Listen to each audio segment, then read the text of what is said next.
इनको लगता है कोई मर गया इनका बाप होगा, मैं उसको मानूं, नहीं मानता, नहीं मानता। मुफ्ती सईद कौन है मुफ्ती सईद? भाजपा की तो बात ही करो, जय श्री राम के अलावा बात ही नहीं कर रहे।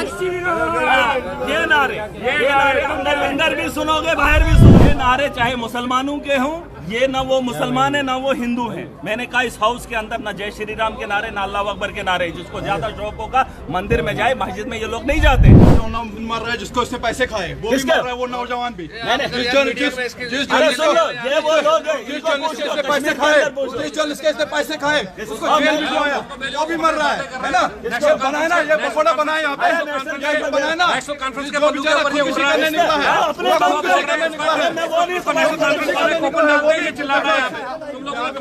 मैंने ये कहा कि वो शहीद नहीं है, वो मरा है। और उस दौर के अंदर जब महबूबा मुफ्ती को पता चला तो अलायंस इनके साथ नहीं करना था। जब कांग्रेस उनके साथ सपोर्ट में तैयार थी, जब एनसी सपोर्ट में तैयार थी, तो नहीं करनी चाहिए थी।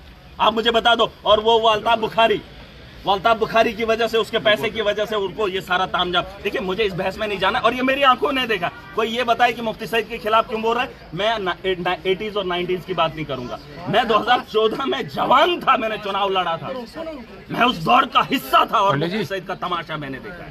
आप ये बात बोल रहे हैं, मैं इतिहास को क्या देखूं? जो मेरी आंखों ने देखा उसे रोन दूं।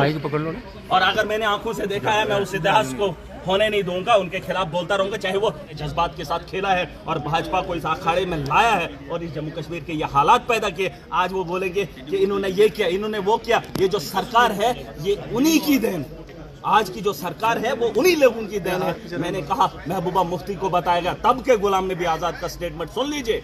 गुलाम नबी आजाद चाहे ख्वा मैं उसके मुखालिफ रहा, उसने कहा था एनसी को साथ में मिलकर पीडीपी के साथ सरकार बनाने का, और इन्हीं को ऑफर किया था कि आप ही चीफ मिनिस्टर बनो, लेकिन नहीं बना मुफ्ती सईद। उसको ज्यादा शौक था, पैंट जो चढ़ नहीं रही थी वो पैंट लेकर वहां दिल्ली पहुंचा और उनके साथ मिलकर यहां सरकार बनाई। और आज जम्मू कश्मीर के हालात ये हैं, ये सच्चाई है।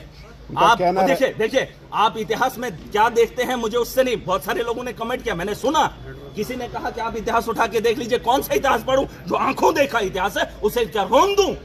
अरे किताबों में किसने क्या लिखा है मुझे उसके बारे में नहीं जानना है, लेकिन जो महराज ने आंखों से देखा 2014 में, मैं जवान था, मैं एक कॉलेज का स्टूडेंट निकल कर आया था, मैं पॉलिटिक्स का हिस्सा था, जिस दौर के अंदर मेरी आंखों ने ये तमाशा देखा है, और जिस तमाशे की गवाह मेरी आवाम और मैं खुद भी हूं। अरे 1988 में क्या हुआ, 89 में क्या हुआ, मेरी डेट ऑफ बर्थ 90s में हुई। मुझे उस इतिहास के बारे में नहीं जानना है जो मैं अपने लोगों से सुनूं। जिस जमात में आप हो, उस जमात ने भी 370 को वोट किया, तो यहाँ पे आप 370 यही जमायत में बैठे हो।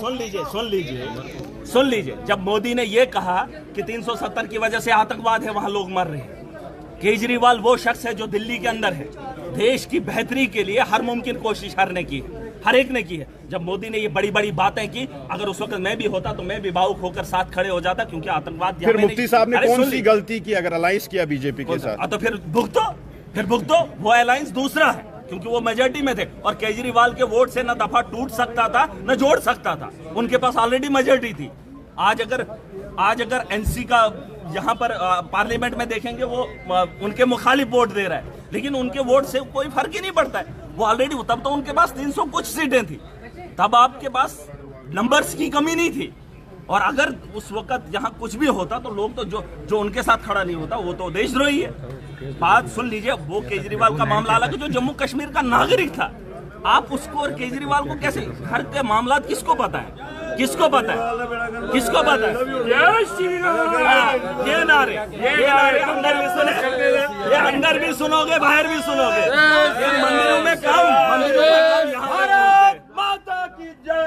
आप सुन लीजिए, ये नारे चाहे मुसलमानों के हों, ये ना वो मुसलमान है ना वो हिंदू है। मैंने कहा इस हाउस के अंदर ना जय श्री राम के नारे ना अल्लाह अकबर के नारे। जिसको ज्यादा शौक होगा मंदिर में जाए, मस्जिद में ये लोग नहीं जाते, ना ये मंदिरों में जाते हैं ना हमारे वाले मस्जिदों में जाते हैं, ना फुर्सत है ना फुर्सत। बस यह इधर हंगामा करेंगे, वोट ले लेंगे। वोट की राजनीति के लिए हम हिंदू हैं, हम मुसलमान हैं। मैं कह रहा हूं कि लोगों की बेहतरी के लिए काम होना चाहिए। अगर इस पर देखिए, मैं अलग हूं, मुझसे सिर्फ सवाल करो, जवाब महराज के। मुफ्ती साहब तो देश के होम मिनिस्टर रह चुके, अरे रह चुके हैं, फिर इस हालात दलदल में पहुंचाने वाला वही है। इस बात को आप मत भूलो।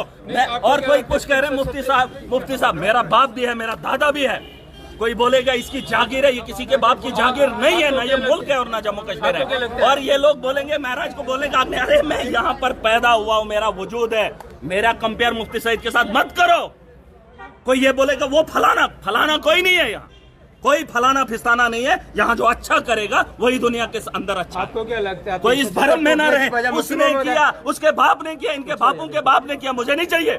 मुझे इस दौर के अंदर करना मैं खुद करूंगा। आज मैं आया हूँ मुफ्ती मोहम्मद सईद और आपको, मुफ्ती मोहम्मद सईद, देखिए अगर वो उसके साथ अपने आप को कंपेयर करते मैं उसके साथ क्यों कंपेयर, उसका एक वक्त था चला गया, खत्म। देखिए लीडर था जम्मू कश्मीर का, उनके नॉर्दर्न इंडिया का वो हाँ, बस चलाते रहो खबरें, वो अलग। नहीं, आपको आप क्या नहीं लगता है? जिंदा हो के आप तो जिंदा लोगों को बोलते हो। देखो हम वो लोग हैं जो जिंदा लोगों को बड़ा कुछ कहते हैं, जब वो मर जाता है ना उसकी गलतियां भी छुपा देते हैं। अगर वही बात तुमने जिंदा होते हुए उसके मुंह पे कही होती, तू गलत आदमी है, तू इसमें सुधार ला, तब तो तुमने बोला नहीं। आज जब मर जाता है इंसान, मरने के बाद क्या फर्क पड़ता है, वो मरा हुआ है। आपको क्या लगता है 370 टूटने की वजह मुफ्ती मोहम्मद है? देखिए बात ये नहीं है, उनका बीजेपी का एजेंडा था, देश को उन्होंने अलग एक तरीका दिखाया था, ये मुल्क नहीं था, ये हिंदुस्तान के आईन में तब भी जम्मू कश्मीर था। सुन लीजिए, ये बीजेपी ने जैसे राम मंदिर की बात की, 370 की बात की, ऐसे ऐसे मुद्दे जो मुफ्त में करने थे, मुफ्त में जहां पैसा नहीं लगना था, तो उनको तोड़कर जो है उनके जज्बात के साथ खेला और राजनीति की। आप सुन लीजिए, इस बहस में नहीं जाना है। मैंने ये कहा कि वो शहीद नहीं है, वो मरा है। और उस दौर के अंदर जब महबूब मुफ्ती को पता चला तो अलायंस इनके साथ नहीं करना था, जब कांग्रेस उनके साथ सपोर्ट में तैयार थी, जब एनसी सपोर्ट में तैयार थी, तो नहीं करनी चाहिए थी। आप मुझे बता दो। और वो अल्ताफ बुखारी की वजह से, उसके पैसे की वजह से उनको ये सारा तामझाम। देखिए मुझे इस बहस में नहीं जाना, और ये मेरी आंखों ने देखा। कोई ये बताए कि मुफ्ती सईद के खिलाफ क्यों बोल रहा है। मैं 80s और 90s की बात नहीं करूंगा। मैं 2014 में जवान था, मैंने चुनाव लड़ा था, मैं उस दौर का हिस्सा था, और मुफ्ती सईद का तमाशा मैंने देखा है। आप ये बात बोल रहे हैं, मैं इतिहास को क्या देखूं? जो मेरी आंखों ने देखा उसे रोन दूं। पकड़ लो ना। और अगर मैंने आंखों से देखा है, मैं उस इतिहास को होने नहीं दूंगा, उनके खिलाफ बोलता रहूंगा, चाहे वो मुफ्ती सईद मर गया, दुनिया मरी है, कश्मीर के इतने नौजवान मरे, तुम्हें फिक्र नहीं हो रही है? कश्मीर का वो नौजवान मर रहा है जिसको इससे पैसे खाए, वो भी किसका? मर रहा है, वो नौजवान भी। मैंने अरे सुन लो, ये वो लोग हैं जिसको इससे पैसे खाए, इससे पैसे खाए, उसको जेल भिजवाया, वो भी मर रहा है ना? इसको बनाए ना, ये पकौड़ा बनाए यहाँ पे, बनाए ना, जो बेचारा खुदकुशी करने निकला है, अपने काम करने निकला है, मैं वो नहीं समझ वो भी चिल्ला रहा है।